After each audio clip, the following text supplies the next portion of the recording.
More on this, we want to turn to retired U.S. Navy Admiral James Stavridis. He is a former NATO Supreme Allied Commander who is currently the Carlyle Group's Vice Chair of Global Affairs and an NBC News Chief International Analyst.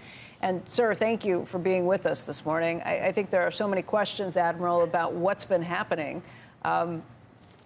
Not a lot of people have answers. I'm not sure if you do either, but I'll ask you anyway. What has happened with this? Is this more unidentified objects that have been floating over our space, over North American airspace, or are we just getting better at spotting some of this stuff? I'm going to go with door number two. I think we're waking up to a lot of things in the atmosphere above us. Clearly the first one, and we ought to really focus on that. We know that came from China. We have a pretty good idea of its mission. There are some unanswered questions about its technology. I assure you the U.S. Navy will recover that vehicle, put the pieces and parts together. We got the Challenger out after it blew up in space. We will get this done. So we'll learn more there, Becky. The three follow-on ones are pretty murky at this point, and I think the administration owes us all a bit more clarity. But those are hard recoveries. That'll take probably another week, 2 weeks, 3 weeks till we can analyze those. Bottom line, tactically, yeah, there's more stuff floating around that we're aware of.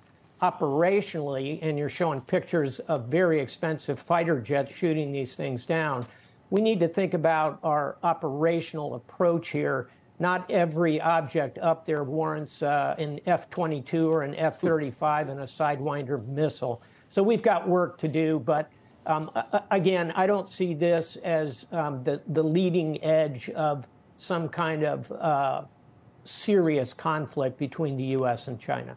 Yeah, I just had questions about it. We've known for years that satellites have been spying on us, and we've used them to spy on other people. Is that going to be the next target to take out of the sky? Certainly, space is not the final frontier, but it's one that is becoming more in focus for militaries. And you're going to see defense spending in that sector go up. Look, I think the thing to focus on here is the strategic relationship between the U.S. and China, which has been up and down, shall we say, but over the last few weeks has more sand in the gears, more tension. And that's partly, Becky, because the U.S. Signed an agreement with the Philippines to put military troops access in the northern Philippines, just 200 miles from Taiwan.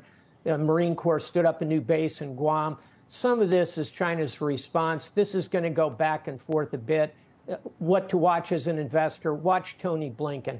When does that trip get reconstituted? That's when both sides are indicating they're willing to stand down a bit from the breathless cycle of the moment.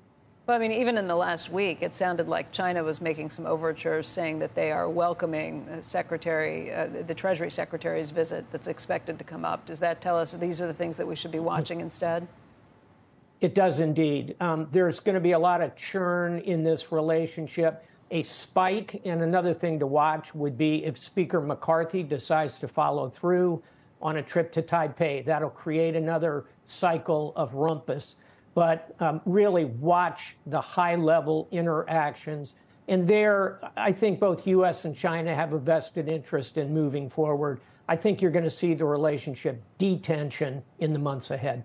Do we still have more to learn about the initial incident, Admiral? The latest is that some unforeseen winds may have put the balloon on a path China wasn't intending in the first place. But if that did happen, they wouldn't admit.